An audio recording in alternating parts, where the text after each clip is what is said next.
Well, welcome everyone. There's Miss Phyllis.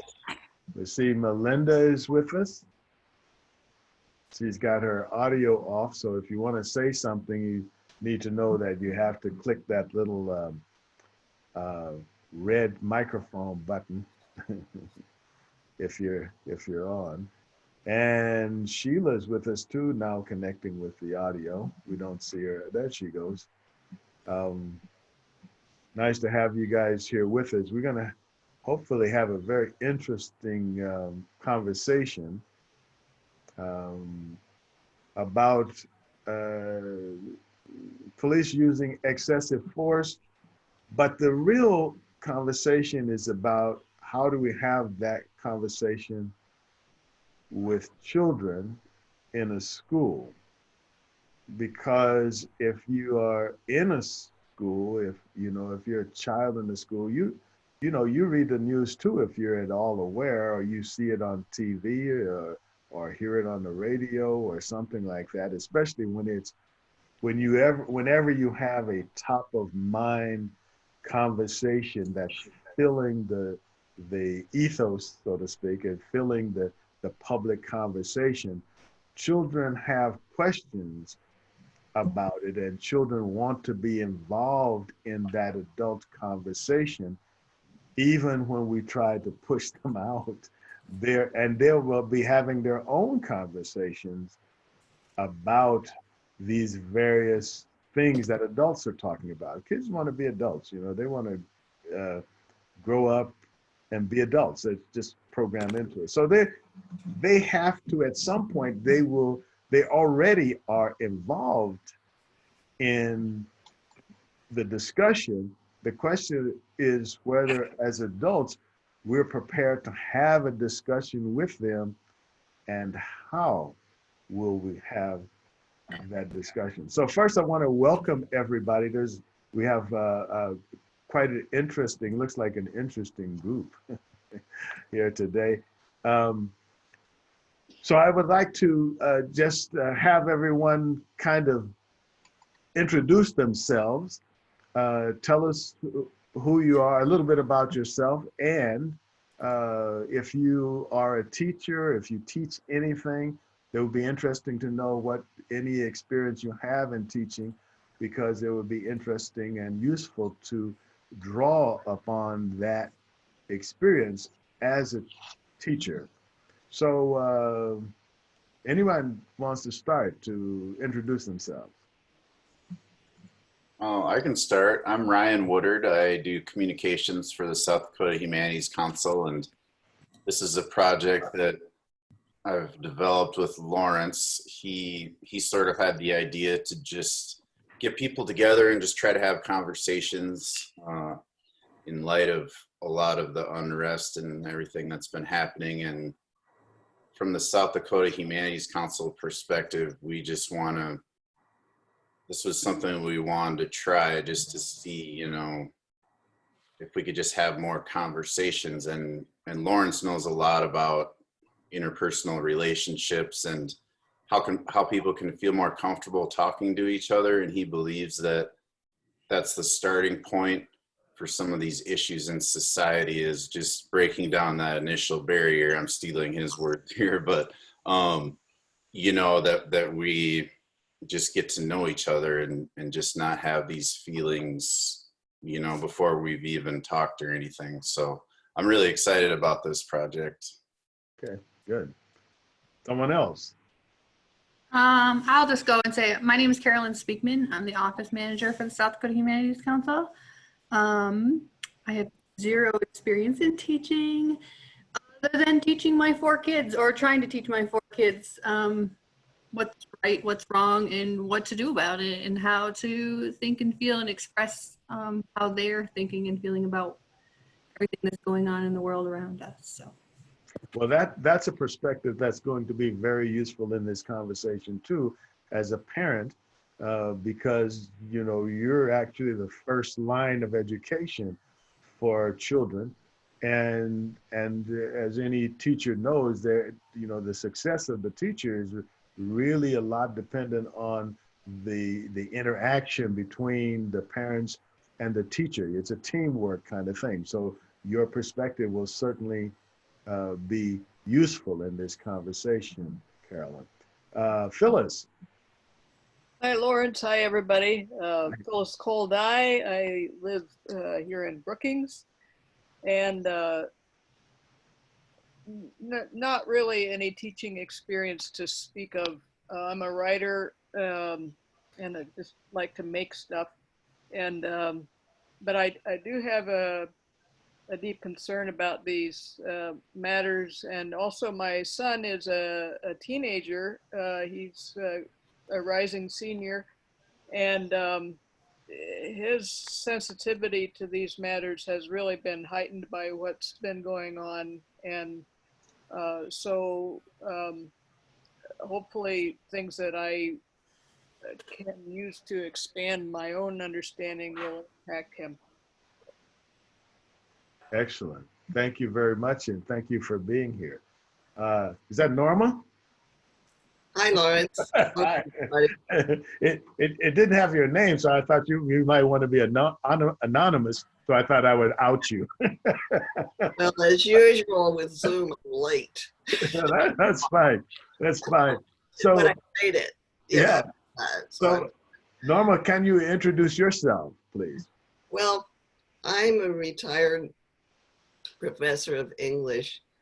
And when I was at the University of Oklahoma, I became very interested in American Indian literature and culture. It was all around me for the first time, although I'd had a childhood, well, I guess it would be a school age friend in Tennessee, where I grew up, who was Native American. She was Choctaw.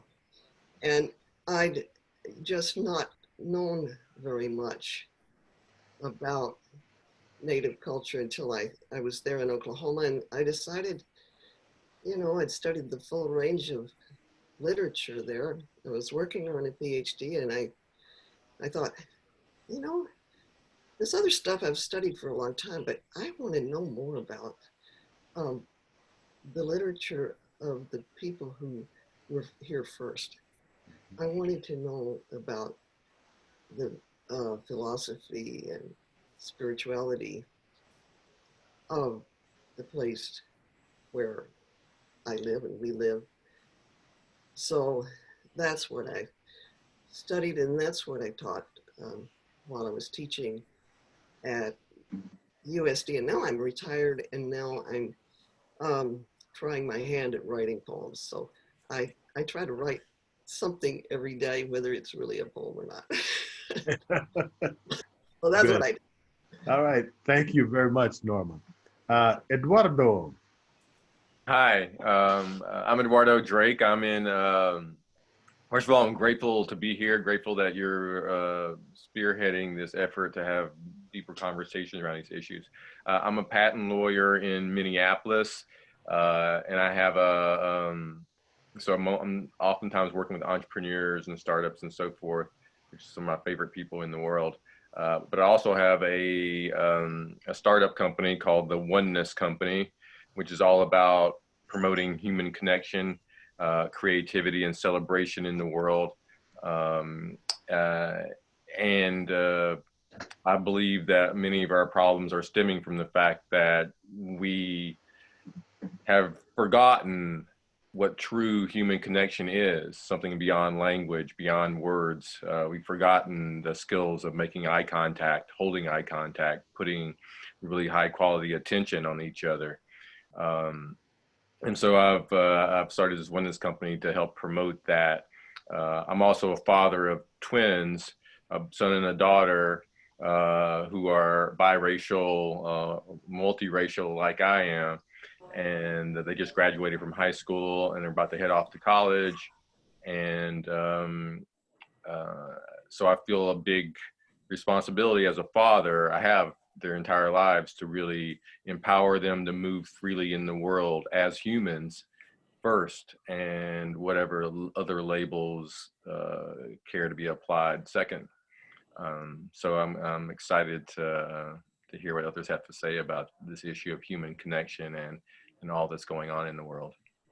Excellent. Excellent. Jennifer? Well, good morning, everybody. I'm Jennifer Widman. I'm the director of the Center for the Book with the Humanities Council, so I'm here in Brookings. I think that there's some education that is involved in planning the festival and the One Book and the Young Readers One Book programs, but I also have a background in traditional teaching. I taught high school English and journalism for 3 years in Sioux Falls, and I taught 13, or actually 15, if you count grad school, years at SDSU. So I'm always interested in these discussions and hoping to learn more about ways that can be applied in the life I lead now. Excellent. Melinda?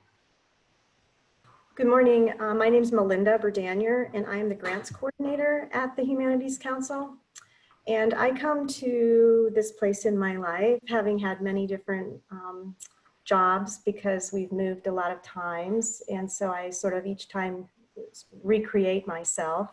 But I'm a trained teacher. I've been a teacher for, a certified teacher for over 40 years. Most of my experience has been in primary, but I've also substituted in most of the grades. I've taught college, prepared student teachers for being out in the field. And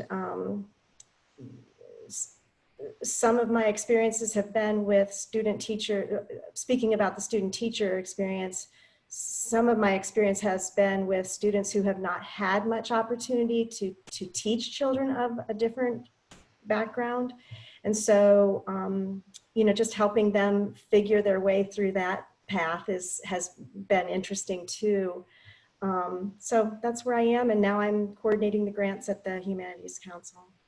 Well, welcome, Melinda. I'm sure you will have some very valuable information to share with us.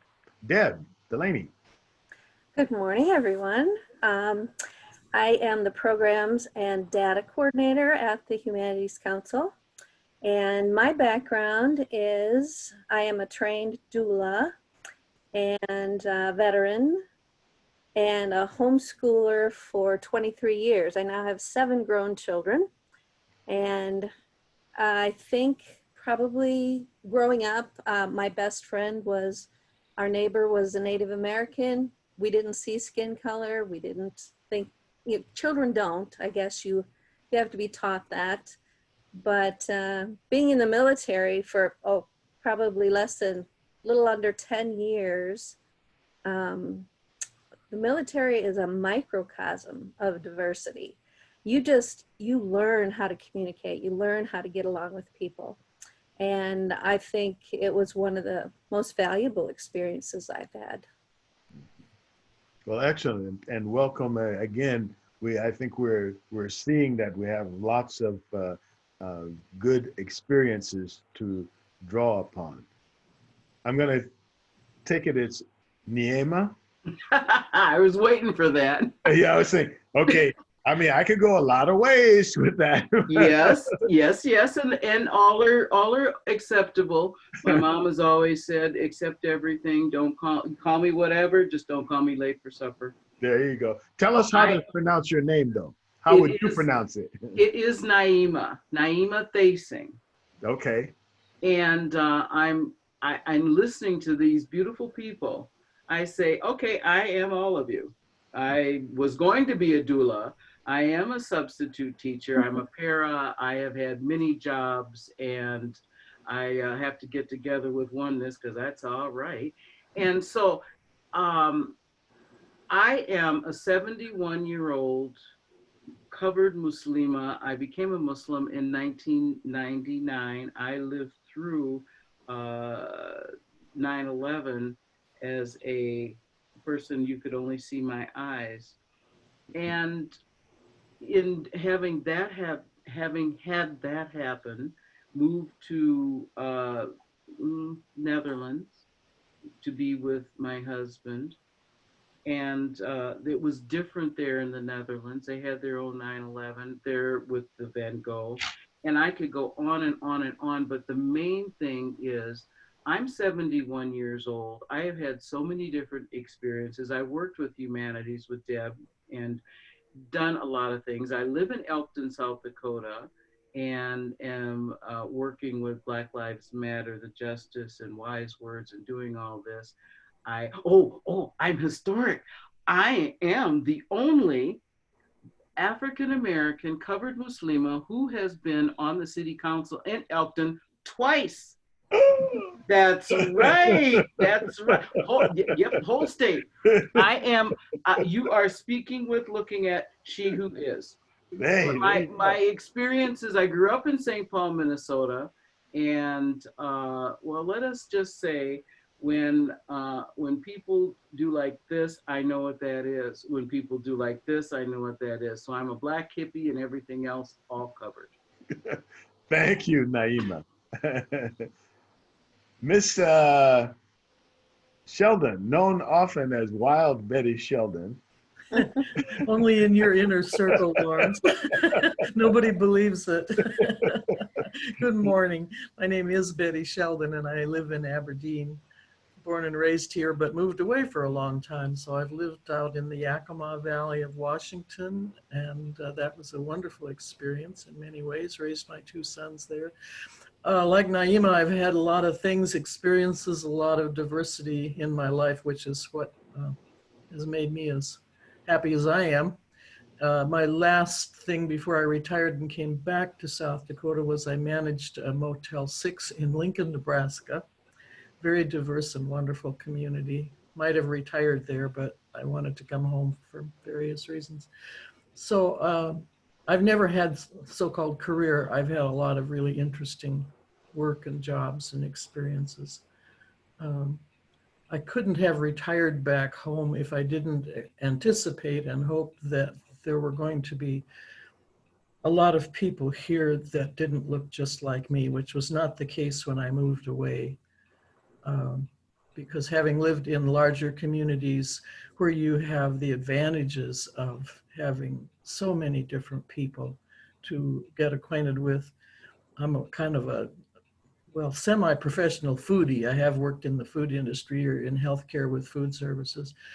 And that's one of the big benefits to me, is being able to eat foods that I might attempt at home from a recipe, but I'd never really know what it was supposed to taste like and smell like. And I loved going down the streets of an area where you can smell the foods of other people cooking, and the music. Music is very important in my life. I have, you know, I perform I play music sometimes, but the thing I've taken up since I retired in seriousness was to see if I could learn how to paint.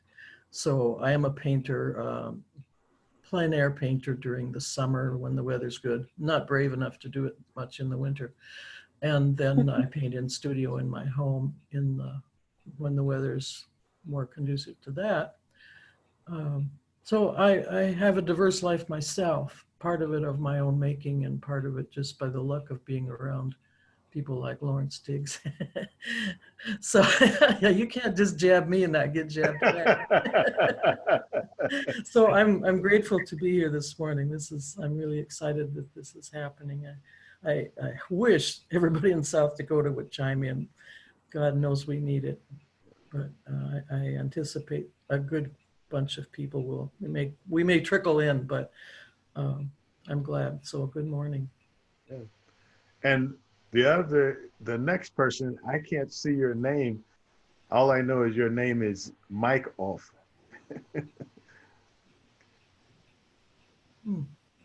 Who are you? You have on glasses, brown hair, blouse on down. You can turn on your. Oh, there you go, Haley. Haley. Hi. The comment's over, so. Okay. I'm Haley Delaney. I'm working with the South Dakota Humanities Council as the CARES Act coordinator. As you can see, I'm young, not as many experiences as everyone else here, but I'm a student at Augustana University and, you know, a student of life, of course, and I study history and anthropology.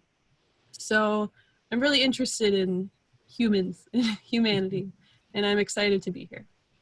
Great. And I'm very happy that you're here. We need more young people because this really is about young people. And also, sometimes experience can be overrated because sometimes we stop seeing things because we start seeing what we have seen instead of what is now. So fresh eyes are also important. So your opinion to me and your view is very valuable, and don't feel like it's second class here, because at least for me, it is not. And I hope you will chime in and really be a part of this. And whatever you think is at eye level with what everybody else thinks, okay? As far as I'm concerned. Anne. Hey. Hi, Lawrence. Hi, everybody. Nice to be together. I mean, I've enjoyed just hearing from everybody already. It's so nice to hear what everyone's experiences are and their interests, and that we're all part of this conversation today. I'm Ann Vollen. I'm the director of the Humanities Council for South Dakota. And I have, in my past work experiences, been a teacher.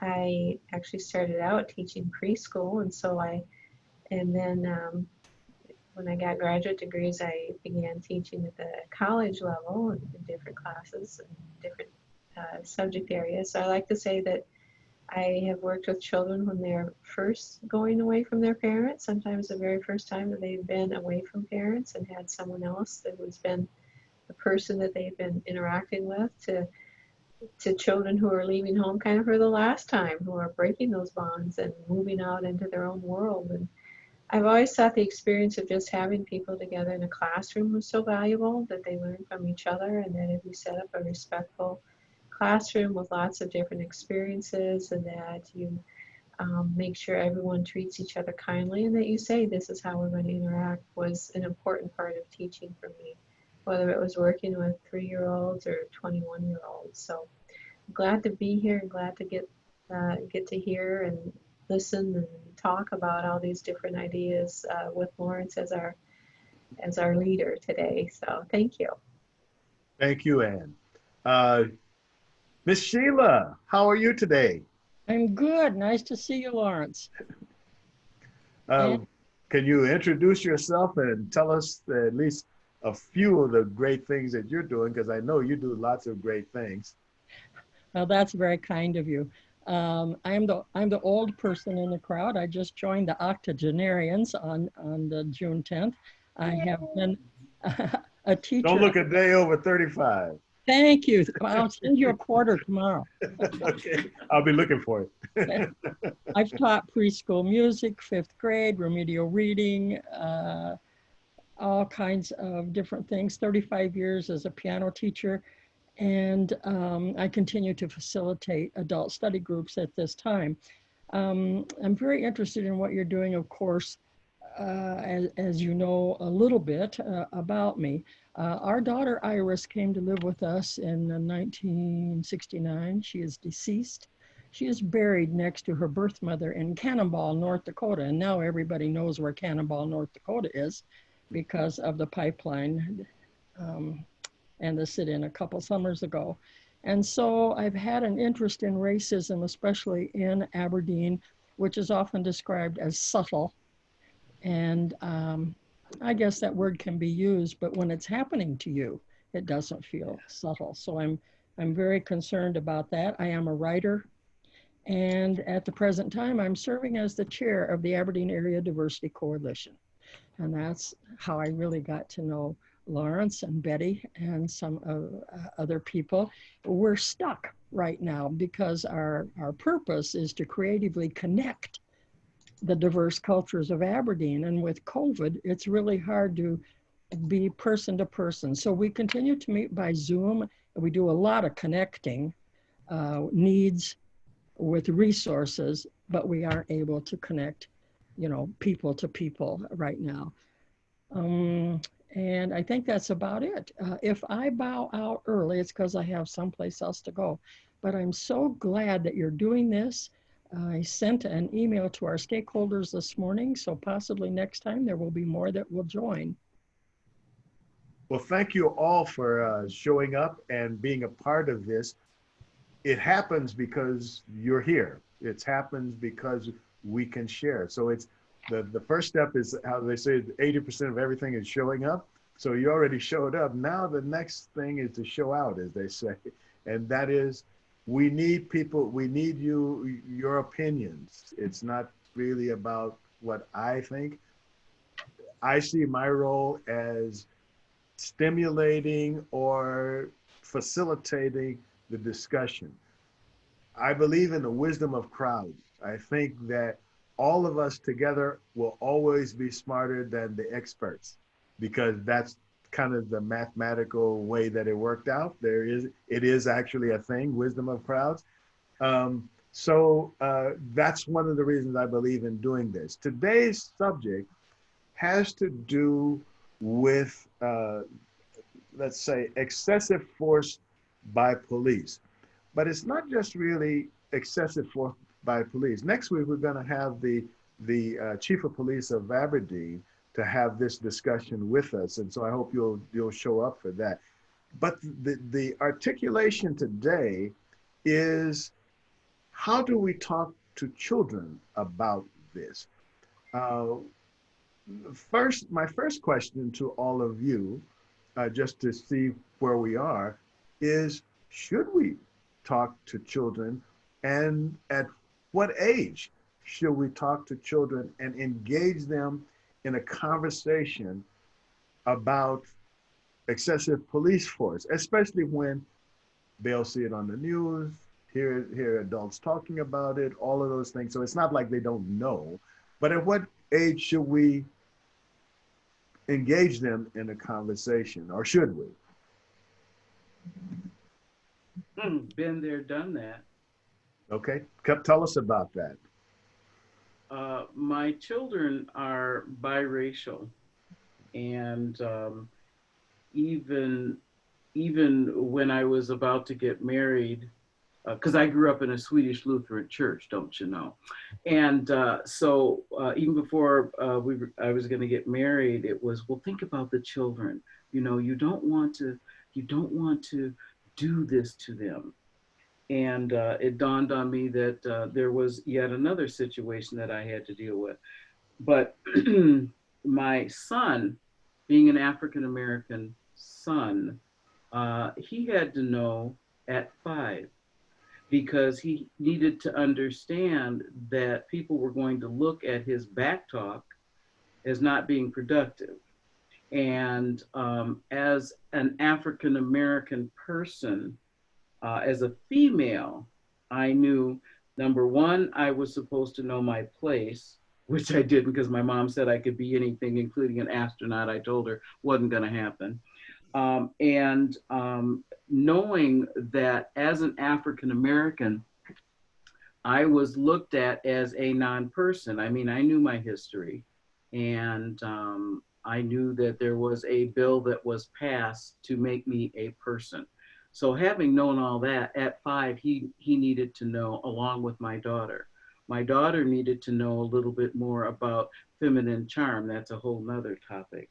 The understanding of everything that they had to go through was not swept up under the table.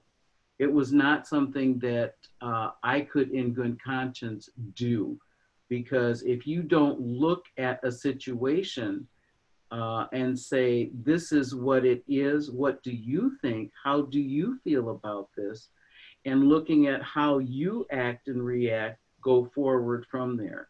At 5, both of my children knew that they were African American, that they knew that people were going to say, oh, I don't see color, everybody is the same.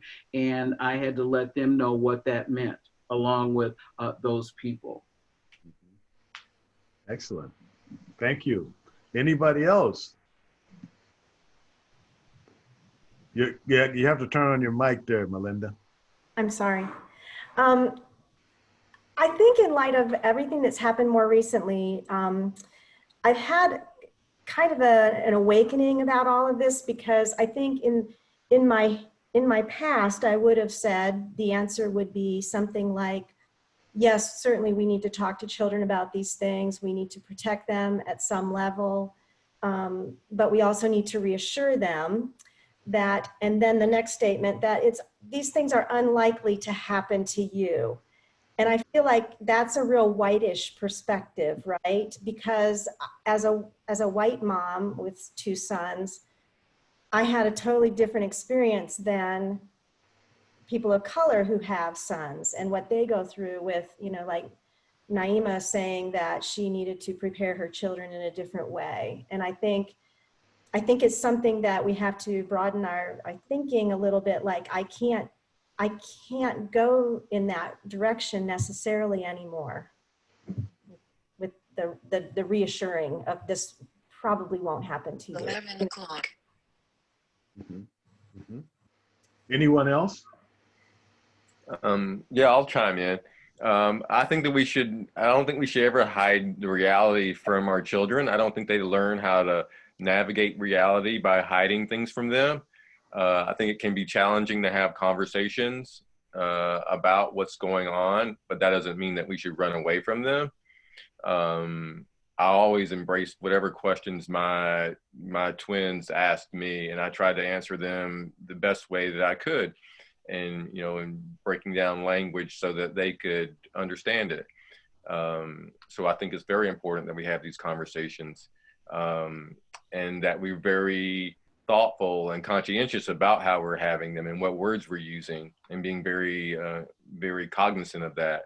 I'm kind of a word nut. I look at the etymology of words all the time because I believe that we're casting spells on the world and how we experience it by the language that we choose, and that our children are inhaling that language and they're going to spit it back. So we need to be very, very clear as we can about what words we're using and the habits about how we're engaging the world, because they're going to take that on as their blueprint, their default blueprint. And yeah, they can change it later, but that takes a lot of work too. So yes, by all means, we should be having these conversations. Excellent. Anyone else have anything else they want to add to this part of the conversation?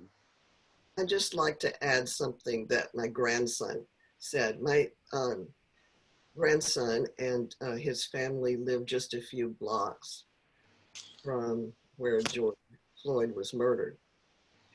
And my grandson said, if I were Black, I'd be afraid. He goes out riding his bike. But I think it's important for children to realize that it's a way that a child develops empathy for people who might not look like them and who might face something different. More oppression, of course, because we have racial profiling of people of color, whether they be Black or Native American or Latinx, or whether they be in any way different from that white norm. So yeah, I think it's very important, and for parents to pass along their values and their understandings of what's happening, because children need to know. Well, it seems that we have a rather a consensus that it is important. If there is a dissenter, I would love to hear from that person. But it seems as though we have a consensus that it's important.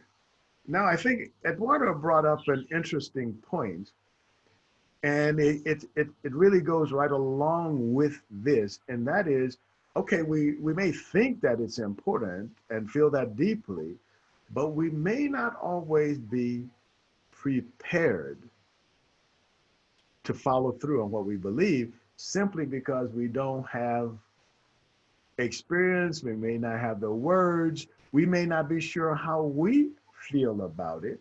And we may not feel competent. There are all these different reasons why we may be hesitant to talk about it.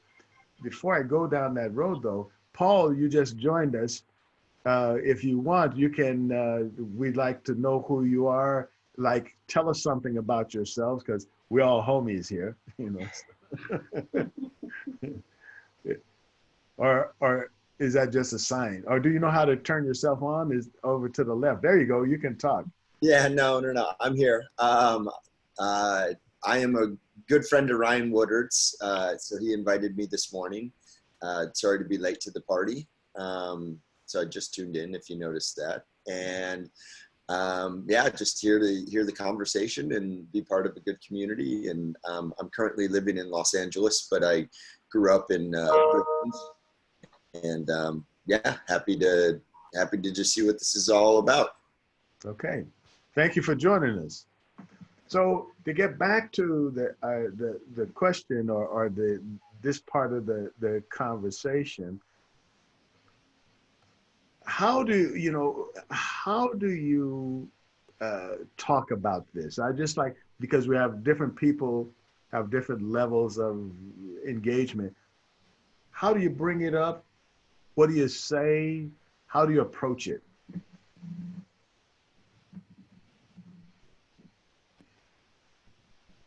Which it? Anybody. I'll jump in. Okay. I think that for me, it all starts with understanding how we operate as humans. Like I think that for me, I think it's important to understand. If we understand how we operate as humans, then we can see how other people are operating, and then we can start to have a conversation about that. Like I tell my kids, and I tell myself that we have a spirit, a soul, and then we have a kind of a human system wrapped around it. A human system is like an operating system on your computer, right? You could think of the computer as the soul, and it has an operating system that reflects how it operates in the world with its keyboards and all the stuff that goes on inside it. And I like them to understand that they have a lot of control over how their system operates. They need to pay attention to how it operates and know what alarms it has, what safety measures it has in place, what strengths and weaknesses. And when you start understanding that, you can start tuning your system up. Like, how many apps that people have on their smartphones, right? You tune that system up and you've added different capabilities to it. But we also have parts of that system that we don't understand very well either. And everyone has stuff about how they operate in the world they don't understand, defense mechanisms and so forth. And that includes police officers, lawyers, doctors, teachers, and they get triggered sometimes. I think that we start to understand this notion of a trigger, we can understand that, oh, wow, sometimes things happen and we don't know why we did them or why someone else did something. But we maybe get curious about that. So for me, that's a great beginning point for talking to children about how things are happening in the world and how humans are treating each other. And I think it's been a great platform for creating more empathy and compassion, at least in the conversations I've had with my children and others around me. Yeah. So, Barb. Hi, Lawrence. How are you? How are you doing? Well, pretty good. I'm in rehab. I had to have my right. Yeah, I'm in rehab up at Prairie Heights. I had to have my right toe amputated. Are you still playing soccer? No, not today. Maybe you broke your toe, like playing soccer. Yeah, well, or something. I got an infection, all due to COVID. Oh, really? The details are ugly, but I'm doing well. And I got out of COVID jail today, and I'm in my new room. So I'm glad to join you. I'm a little late. I was moving. Good for you. Yeah. We're very happy to hear you, have you and hear you. That said, would you turn off your microphone if you're not talking, because there's background noise and it kind of I know, you're overshadows. playing bingo. It's quite annoying. I'll turn it off. Okay, thanks. Thank you very much. Okay, so other people who are have been looking at how to talk to children, some parents here, teachers, how would you handle having this discussion with children? What are some of the concerns that you might have about your ability to do that or other people's ability to do that. Lawrence, this is Sheila. May I speak? Sure. Okay. One of the first things as I look back, especially over our experience with our family, is to admit what we all have just been saying, that it's difficult and that we sometimes don't know how to do it ourselves. So you let the kids know that this is how, you know, this is hard for us too. And to always be opening and welcoming of their ideas. That old song, "You have to be carefully taught," is very, very true. Children look at everything from a different worldview, a different lens, and I think adults need to keep reminding themselves of that. So it's really to be straightforward. It's like about talking about the birds and the bees. Answer the questions, admit the uncomfortableness, and I think that's a good start. I mean, it could be a supper time topic. There are all kinds of ways that you could do that. I would hope that our school systems, especially with what's going on in the country, might even develop a curriculum to be used on how we talk about difficult issues. I know that when Iris came, remember, and I've done research and study, and I have interviewed many, many families since then. She's standing in the driveway with our little kids, and the little kids across the street have been on vacation, and they run across the street, and our kids say, "Iris is a real Indian." And this little boy says, "No, she's not." Iris says, "I am too." They have a big argument. He's just been to the Black Hills and had his picture taken with Ben Black Elk on a horse with a great big headdress. That's a real Indian. And so the kids have to come in the house and get me. "Mom, come out and explain to Steve." And so that was sort of the beginning of being able to talk about somebody who looks different. And that is that we all don't look the same. So admit our own shortcomings and our own hesitancies and answer everything right up front and develop a curriculum for school.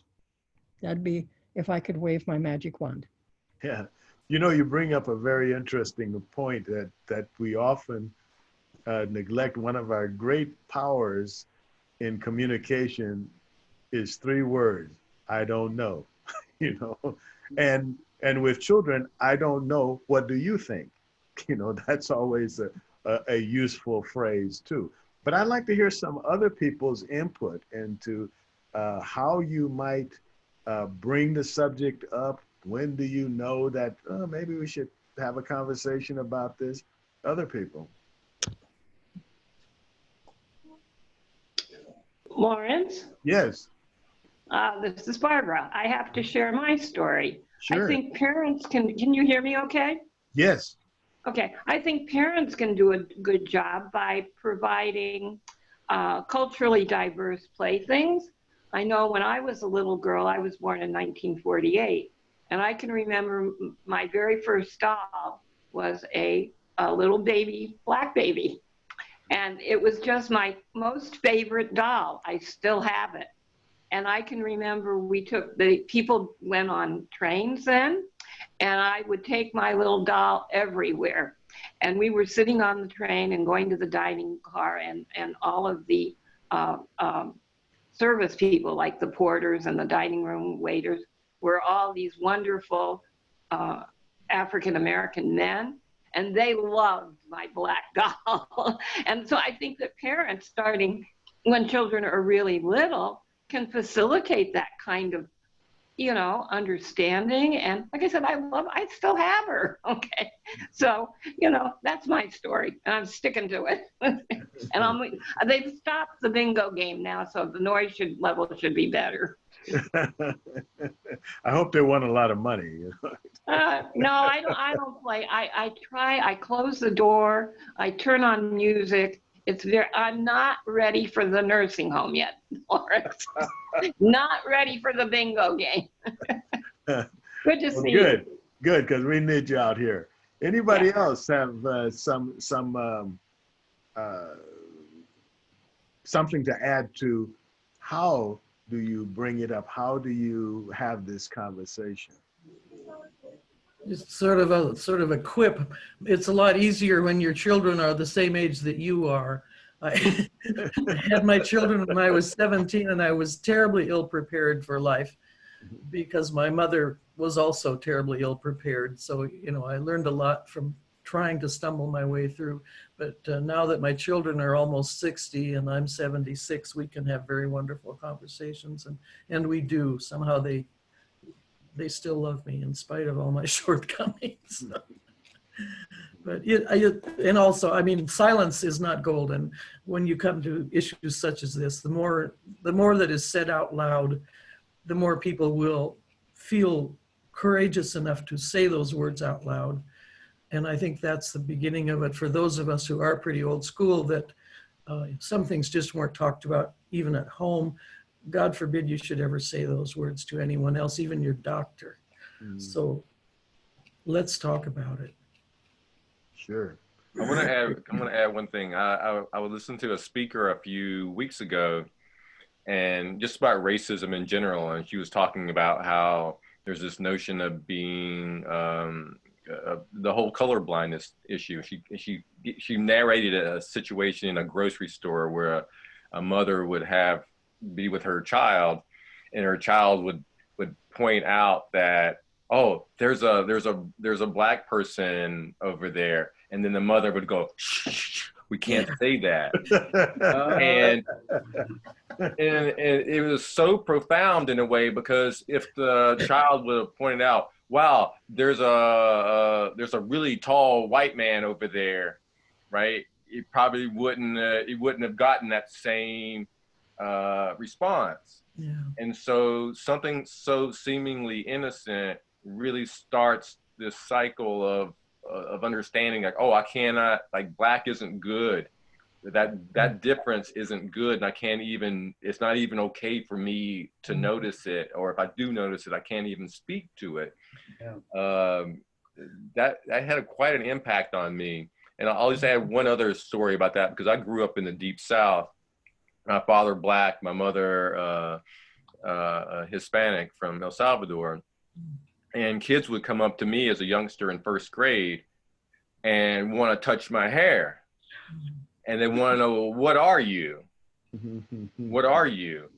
And I was irritated and defiant as a youngster, and I just started spouting back, I'm human. And so I just want to leave those two things. I think that for me, those have been very profound ideas to play with. Well, I think Naima. Sorry, Carolyn. You're fine. Thank you. We're dancing here, and I love the dance because I can tango. One of the things, I had a conversation yesterday with the superintendent of Brookings School, wonderful man. The conversation was pretty much about what is the school going to do?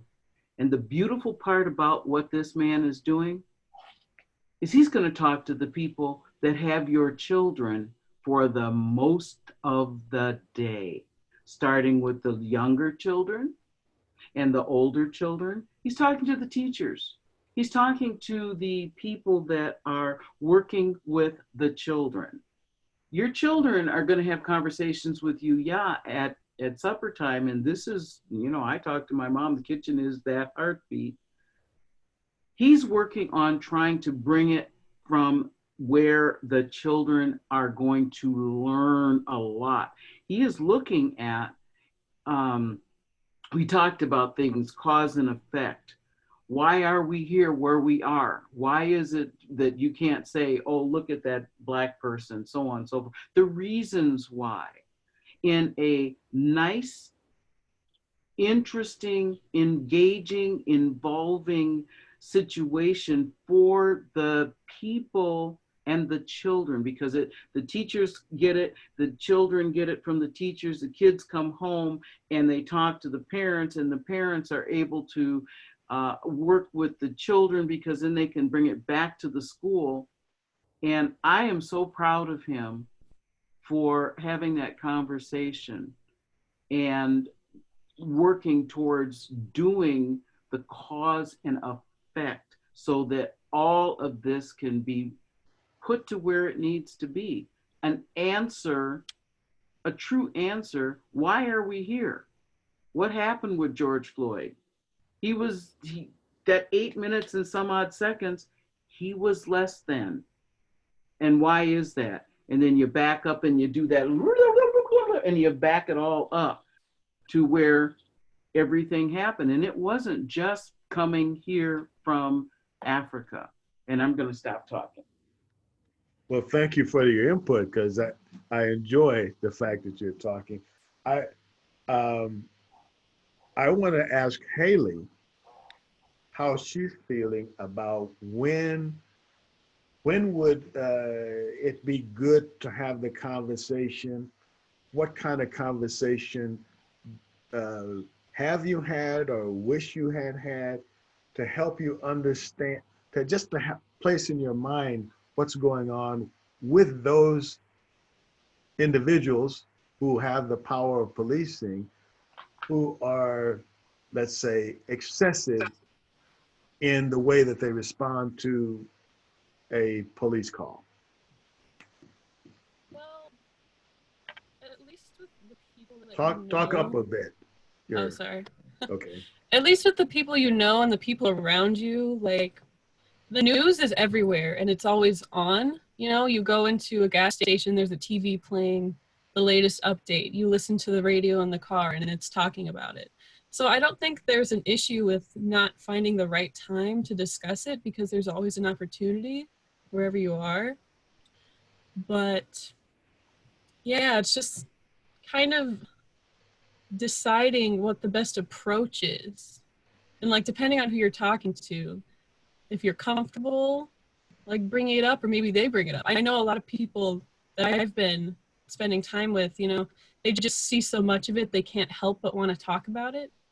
But as far as like people in power, you know, there's only so much you can do, especially as a young person. You just have to, you know, you sign petitions, you protest physically and through the media.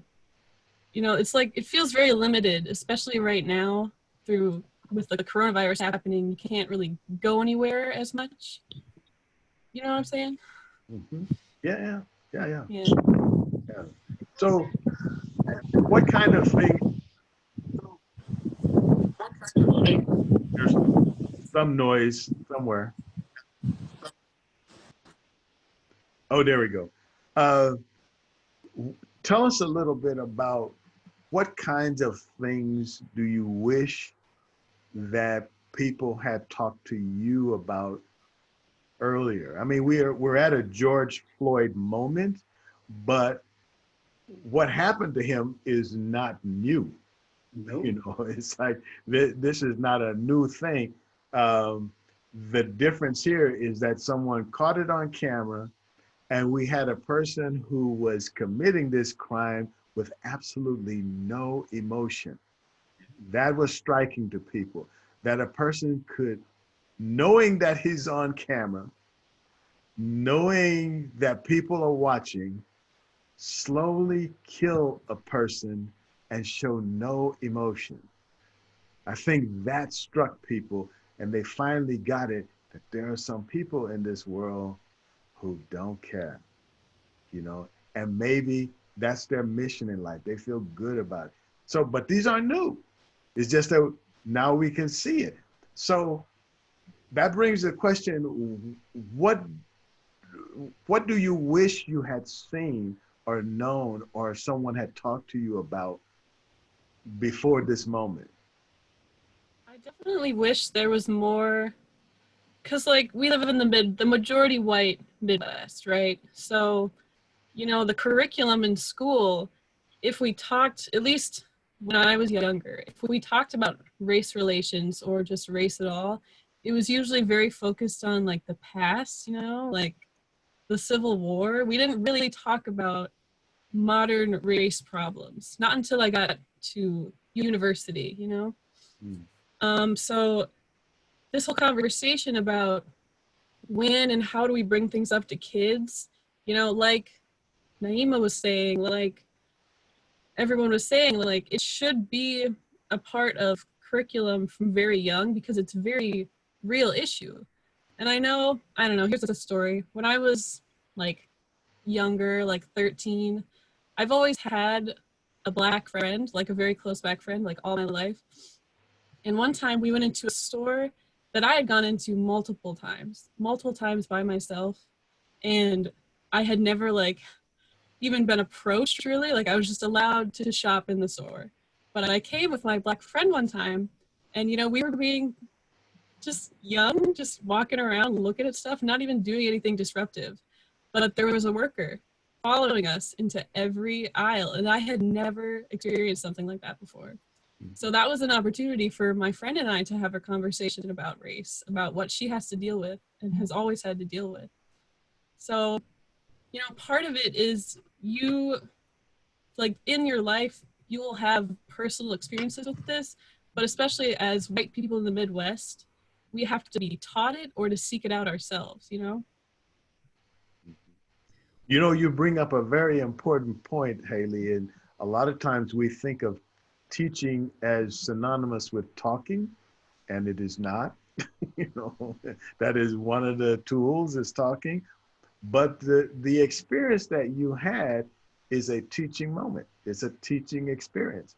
And maybe the teaching is creating an atmosphere or an opportunity for someone to have an experience that they wouldn't have had. And then you can have a conversation about that, or you can experience a life-changing moment, or something that you see, something that you experience becomes actually part of you and how you see the universe. So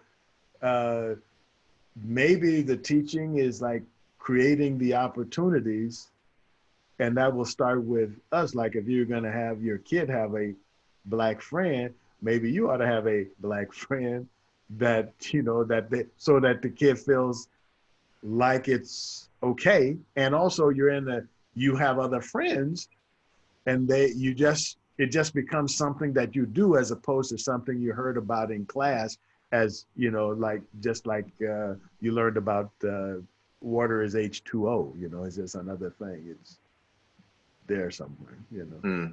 So other people, what are some ways that we can teach people about how to respond, or just teach people about excessive force in policing, just that experience? What are some ways that we can learn about that? I'd like to segue it a little bit. I mean, you know, I think this kind of, I was thinking about this as Haley was talking, is that, you know, I think in this, you know, predominantly white Midwest, we think those problems are out there, that they're somewhere else. And coming back to this area after having lived elsewhere for a while, I think that the problem is really here, and especially in regards to Native Americans. And I find it to be really troubling to me that I think we can come up with examples that are happening in South Dakota right now, ways that they're considered the other and that they're not included, and that there's just a very, I think, strong reaction to people who are Native Americans that is probably as problematic as that not in the Midwest, Southern, or other big city type reaction that we think is going on between Black and whites. And that's a real concern for me, and I don't really have any answers for it. You know, I think it's something for me to continue thinking about, as much as it is thinking about, you know, how do we create those teachable moments about, you know, how do you speak to someone or help them learn about, educate them about racial incidents with police issues. You know, are we sure that we don't have things right here, right now, that maybe we need to be thinking about too? Excellent, excellent. And I want to come back to that point, but I noticed that we have some more co-conspirators who have joined us. Lynn Hart, Can you introduce yourself and tell us a little bit about yourself? And you'll have to turn on your mic because it might get mad if you don't turn it on, and then they don't communicate with us. Hello. How's everybody doing? I'm doing okay, man. My name's Lynn Hart. I'm doing great. Thank you, sir. I'm glad you guys are having this conversation. My name's Lynn Hart. I'm Yankton Sioux and Black. And 30 years ago, I'm the guy that created the Martin Luther King holiday and Native American Day with Governor George S. Mickelson in South Dakota. I received the national making of the Martin Luther King Holiday Award from Coretta Scott King, Stevie Wonder, William Sessions, January 13th, 1992. I'm a native of South Dakota. I'm originally from Watertown and graduated, joined the Marine Corps, yada, yada. Rodeoed all my life. I live in Flandreau, South Dakota. And it amazes me that in 30 years, I've never been invited to one school to bring the award to talk to people. Yep. I'm a public speaker. I get more attention outside the state of South Dakota than I do in South Dakota. I've told people, you know, I've been dealing with Selma Jones up in Gettysburg, been fighting the Confederate logo on the police car since 2015. I talked to Selma yesterday, and there's this guy by the name of Reb Ryder out of Rapid City that they're gonna protest, trying to get the logo back, put back up on the car in Gettysburg. I remember fighting Captain Hansen in Aberdeen when Kayla King, they burnt a cross on her front yard back in the early 90s or 80s, 87, I believe it was. But anyways, the point is, I'm not mad at anybody. I just don't understand. Here you are, you got a man that can talk to your children. A lot of people in South Dakota never met an Indian, never met a black guy, don't know nothing about it. They got 9 reservations in the state of South Dakota, and they've never been to one of them. Well, but yet they're, well, hold on here. I'm not talking about, I'm just talking about people like that are educators, like my mother. My mother's, she's in her 80s now, but she always wanted to go to a reservation, and it's like she never came. That's my mom. I ain't mad. I'm just saying you can't judge people or understand people unless you really sit down and visit with them. And that's what we're doing here. And so I think it's awesome. With that said, I'm done. Thank you very much, Terry. Lynn. Terry, you're there? You're welcome. Are you there, Terry? Well, Terry's not there. If she comes back or he comes back, we want to know a little about them. I try to make it a point to introduce people because I think it's important for us to be connected and not just sort of like figures on the screen or something like that. Over time, to feel more connected, and it's just a subtle way too to just say that's one of the ways that we can connect with each other and with the police, you know, because I think that that's one of the things that has to happen. That brings me to the subject of resources. Resources. If we're going to talk to children about excessive police activity, then it's important to have some resources. Lynn, could you turn off your mic? Because the wind and everything is making it loud. There you go, thanks. You know, it's important to have some resources so as to make whatever you're trying to impart more credible and more memorable, okay? What are some of the kinds of resources that you think would be useful?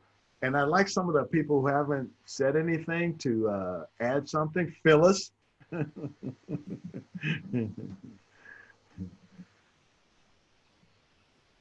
Lawrence, I have spoken, and I'll try to be brief, but I was about to enter in and say something about children having experiences that would normalize these differences.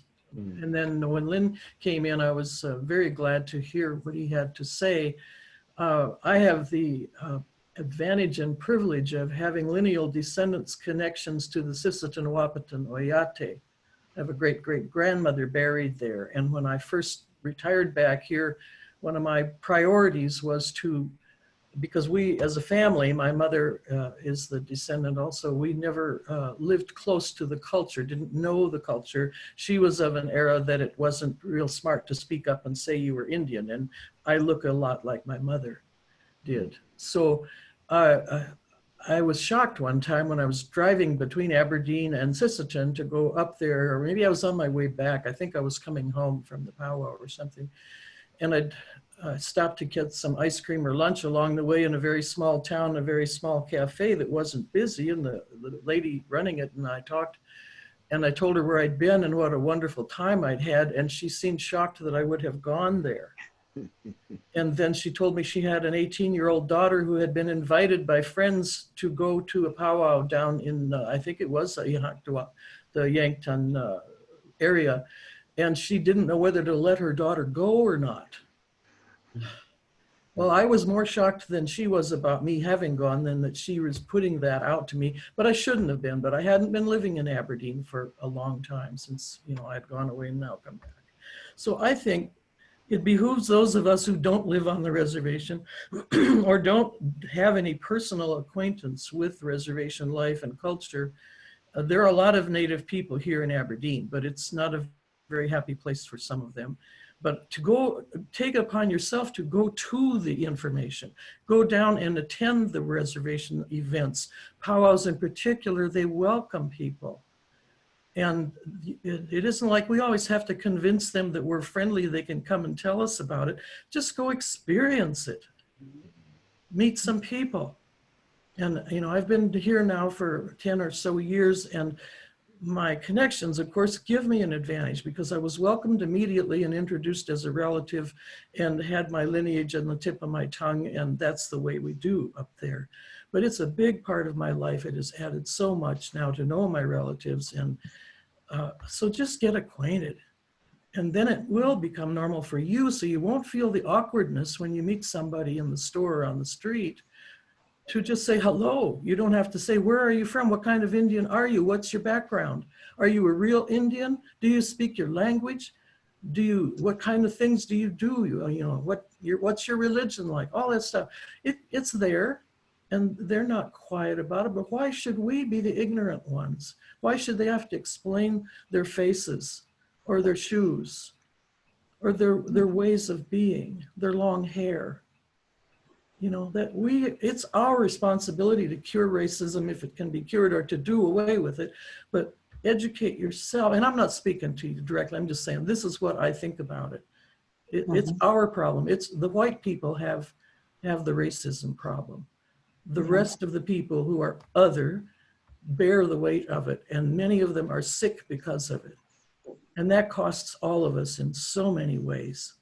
So I have always identified as white until the last 10 years when I have gradually accepted for myself. Yeah, as one of my relatives who was closer to the culture told me, she was as much your grandmother as she was theirs, even though I can't enroll. I actually went up and tried. But someday they might need me because they're running out of people to marry. So anyway, that's my story for now.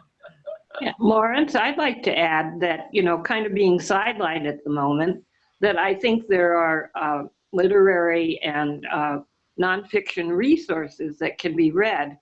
I just finished reading a wonderful book that my Northwestern University book club, the virtual book club, is reading. It's called Just Mercy by a man, I think his name was Brian, Betty, maybe you can help me, Stevenson, I think it was.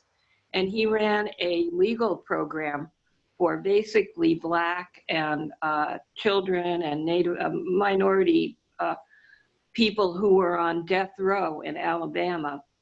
And the stories were just totally amazing. Just, you couldn't believe that those kinds of things, that 12-year-old kids were put on death row without a trial, and people of color who were arrested in Alabama were also put on death row before they had even had a court appearance. I think there's lots of things, especially for people who, like me, may be sidelined. We can read and it can become very real for us. So I just wanted to mention it's a really good book if you haven't read it, Just Mercy.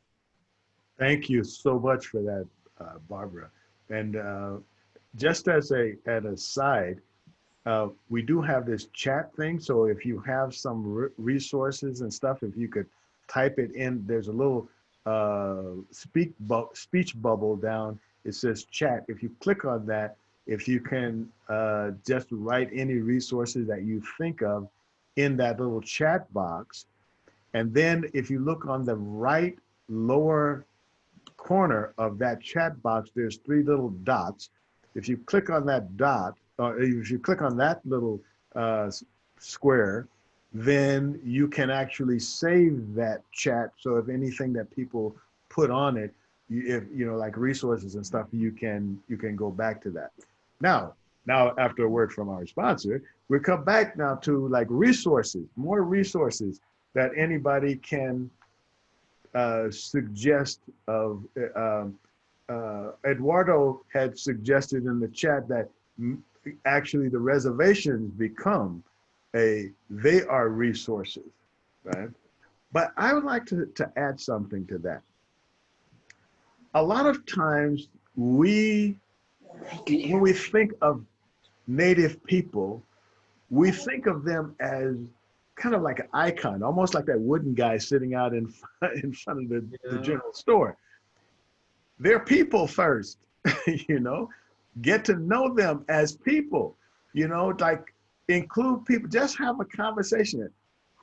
You know, some people say, well, they may not like me or I may not like them. I have relatives I don't like and they don't like me, but I don't stop talking to people just because you know, okay, this one didn't work out.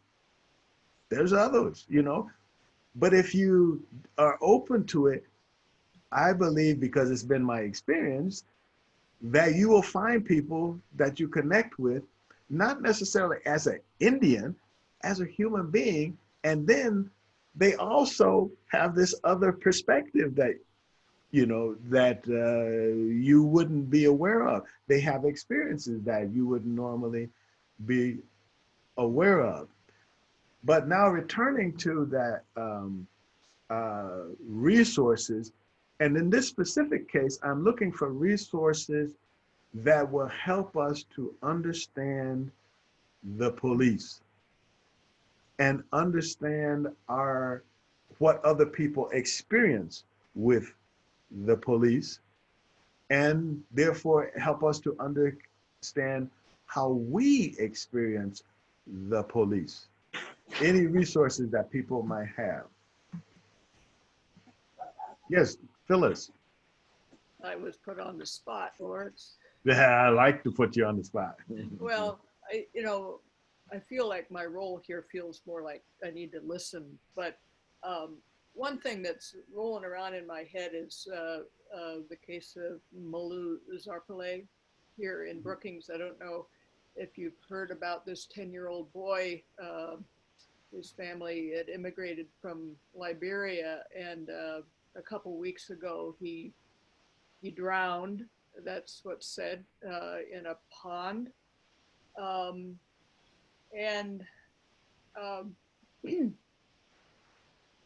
Normally, you know, the police announced this was their finding, but it's under continuing investigation, I think, because of the climate that we're in right now. That there were children who, after Molu was found, claimed to have shoved him into the pond and told this to their parents. And then when the police approached the parents about this, the story was recanted. And so it has now been dismissed as untrue.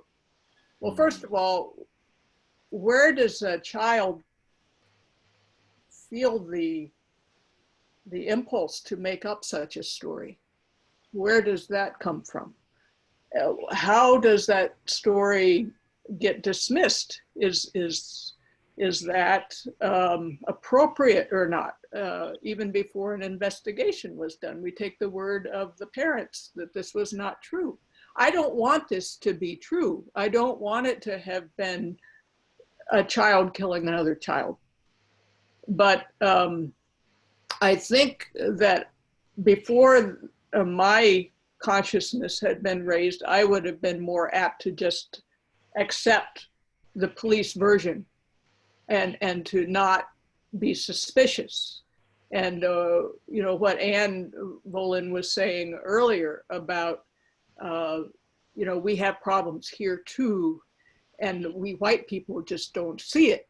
I think we're starting to see we can't just accept what the police say and take it at face value. And so we have, I think, been trained from before we were born as white people that the police are the good guys, you know, and we just need to go along with what they say, and we need to wake up for all kinds of reasons to the fact that even here in like progressive Brookings, as we say, you know, we got serious things to contend with.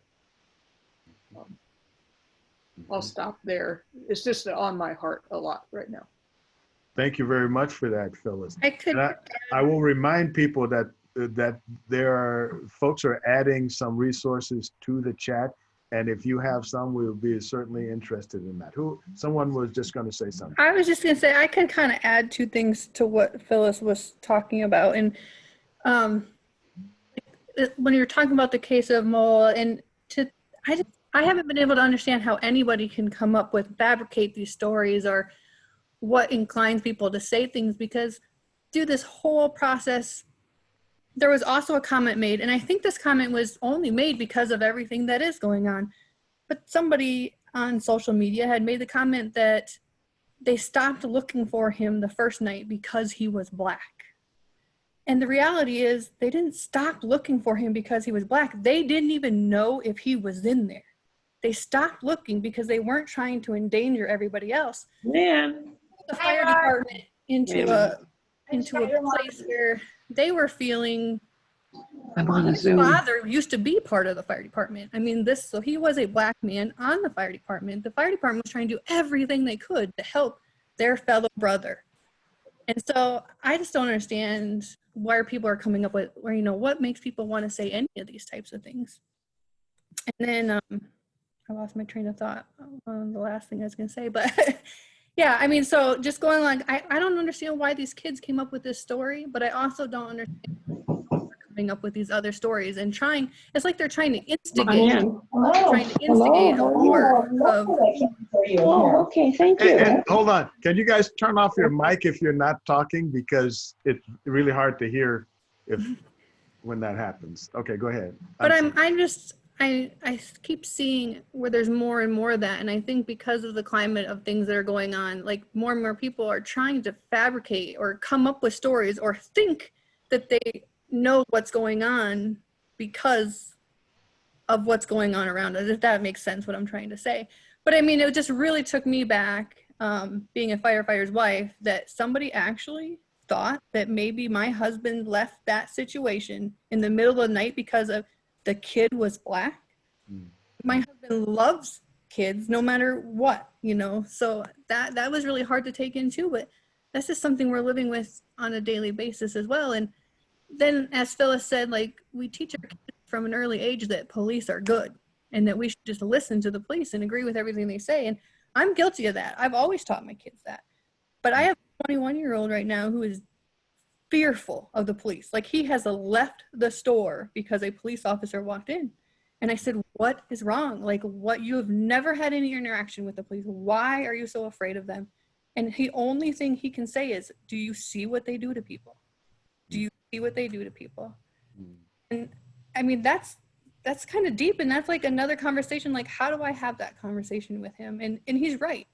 He's right. He can be afraid of them if he wants, because do you see what they're doing to people? How do we come up with these conversations to have with them, and where do we get the resources to to kind of reteach people and kids, you know. There's just two things I thought I could add to hers. I mean, I just wish people were not taking everything at face value, but also not trying to spread more trouble than what we already have. Yeah. You know, that's a very difficult and delicate balance, Carolyn. And it's one that's, let's say it's amplified by the fact that we don't teach critical thinking, if we ever do, until college. You know what? People don't hear about the concept of critical thinking till college. That should be kindergarten. That should be the first thing we learn is critical thinking, so that we don't start saying, well, it's common sense. Get rid of common sense because that's just going to lead you down a hole. You need to have critical thinking. And that inability to have critical thought means that we jump and we make these gross kind of generalizations, or we see an example and we take anecdote to be the pattern, right? Because we don't know about that. Can I just throw something in there, Lawrence? Sure. That anymore, it's not even that we don't know how to do it, but those who do know how to critically think, if we do exercise that responsibility, we are attacked for doing that. That's true. Yeah. So I think part of the reason is because if people feel inadequate to do critical thought, they almost feel like they're being tricked or talked down to, because they've been invited to a gunfight and all they were given was a penknife, you know? So when somebody comes in and says, hey, you know, like, and I do this often, so I know I'm guilty of it, and I don't mind being guilty of it. Someone says something, I say, well, can you give me support, some other support for your position, and show me how that you came to that position. I'm not saying it's not true, but if you want me to adopt that position or accept that position, you got to come to me with more than I just feel like it's true or is common sense. That doesn't do anything for me, because what's common for you clearly isn't common for me, you know? So asking people for that makes them almost like you're talking down to them. But that's why I think we have to get more, it has to become more a part of, this is how we put together thought. And it's not only that it will probably give you a better basis or structure for thinking, but it allows us to have these kind of conversations, because we have, just like the scientific method, we have a way to test whether something is at least mutually verifiable. It may or may not be true, but if all of us can mutually verify it, then it becomes a truth that we can be more comfortable with. That, to me, that is a goal worth trying to attain.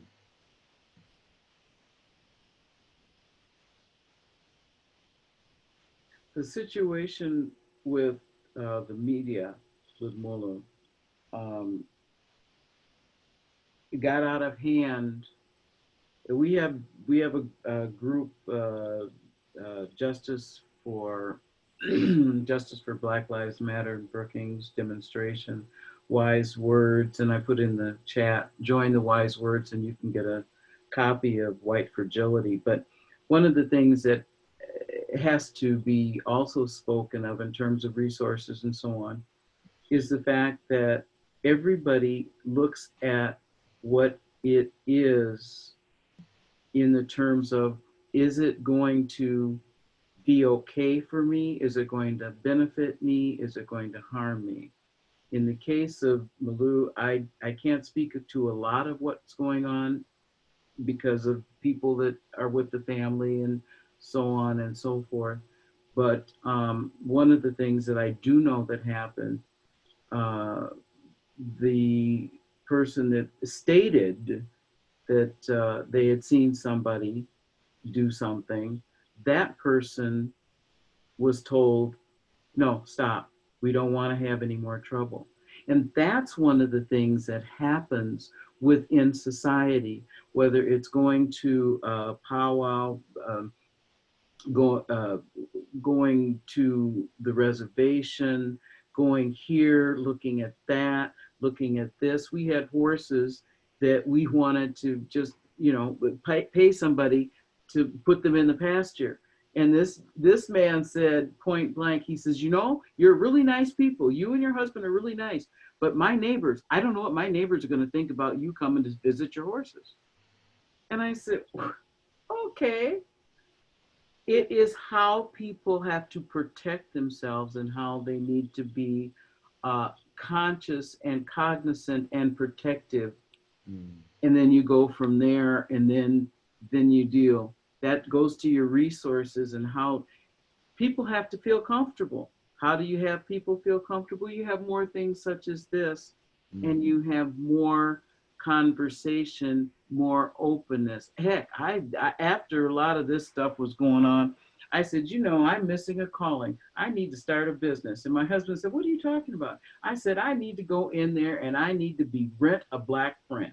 And I will do it for under $19.95. And get the Genshu knife with it. There you go. And yep. And then I would, you know, there would be some of the resource. I would give it back to the humanities, you know. But it, you know, there's a lot going on. There's a lot to unpack. We had a meeting with the Human Rights Commission where the chief of police in Brookings had conversation. He stood there admirably. He looked like a stalwart gentleman. There were things fired at him from the justice group. And he answered all those questions, and the things that he couldn't answer, he said, oh, we'll get back to you. Nobody came to him as, people said, these are the questions, and he answered them. It was very good. And people need to be able to, you know, take what is it, melatonin? I don't know, some of those, you know, natural remedies and just settle down. So that's just, you know, I just wanted to speak to that because that speaks to the greater situation. And everybody's got to say, well, if you say that, then you might be kicked out of your job because they don't like what you're saying. Again, cause and effect, critical thinking. And get with a horse. Horses are good people. Good. Well, we're kind of running out of time here. I think we've had a useful conversation. It has been useful for me. We are going to have an attempt at another one next week. And as I mentioned earlier, we hope to have, we're expecting to have the Chief of Police of Aberdeen to join us to have a conversation about policing, because I think it's important to have that perspective. You know, the community has a certain experience. The police also have a certain experience. And I know from conversations with this particular police chief that he's given some thought to, you know, look, this is what I know officers, because I'm an officer and also I'm in charge of officers. I have a sense of like where a lot of the conflict is and the misunderstanding. And there are things we can do and things we should do. I think that it would be great to have that person share those insights with us. And I hope other people will come and talk about that, because I think he's a guy that you can have an honest conversation with about where these lines get, you know, crossed, and sometimes why they get crossed. Because he shared some information with me that I had no idea about, you know, about how these things like spin out of control. Even with, I mean, you got some problem people, they should be gotten off the force because they give a bad name to everybody. But also, he points out that, look, some days the guy's, he's good to go. He's, you know, he's doing this professional thing, whatever his feelings are, he's put those aside. But then there are some days it doesn't work. There's some things that there's a cascading or something like that. So I think his perspective is going to be very, or could be very useful not as an excuse, but as a way to point the way forward. Okay. So I'm going to invite all of you to not only show up, but bring some more friends. Let's widen this conversation and give some feedback in the chat or something like that, or to the South Dakota Humanities Council as to how you're feeling about it. What kind of things would you like us to talk about? Because we're just, you know, policing and racism, that's just some of the things we're going to talk about. I'm focused on trying to make a forum for all those different difficult conversations that we should have, but often we don't have a forum to have. Thank you again for being with us, and see you next time. Is there a way we can contact everybody so we can keep this conversation going? We will be here the same time next week, the same place. I think it's going to be the same log-on. Is that right, Carolyn? Sorry, I was muted. Yes, you can use the same log-on and then join next week. Yeah. So that's a way. And then how the Humanities Council wants to deal with like getting together. Once we defeat the COVIDs, then we can maybe like make this thing like, you know, the people who've been participating just say, okay, look, we've been seeing faces. Now let's bring people together, and maybe we'll have a big party someplace, you know, rock it all night, you know. Okay. I had a suggestion real quick. Yeah. Hello. Yeah. Lynn, go ahead. I had a suggestion real quick. Yeah. Do you know Highway Patrolman Derek Clark from Sioux Falls? No. He's never stopped me. Can you hear me? No. He's the only black highway. He's the only black. No, I'm serious. He's the only black highway patrolman in the whole state. Well, how about Julian? His name's Derek Clark. How about Julian? How about Julian? Well, I'm just saying that that's the only one that I know. But he was was okay, saying that's that different. one got relieved. I don't know, not too long ago. But Derek Clark is his name, and he does you know, speaks on these issues. I talked to him in Sioux Falls one time, and I didn't even know. I never seen a black highway patrolman in South Dakota, so I was surprised. But yeah, I think you should get a hold of him. Yeah. Right Well, here. okay. But Well, that's it. I'm out. Yes. Okay. Send that information to my co-conspirator, Dr. Woodard, and we will Okay. toss it around. Because I know there's others, because I know Julian's there, and he's actually running for public office, so I know he can talk about all kinds of things. So, all right. Well, see you guys next week. Okay, cool. Okay, bye. Thank you all for being here. Bye. Talk shake. Oh, yes. Love it. I will send everything to those that have asked.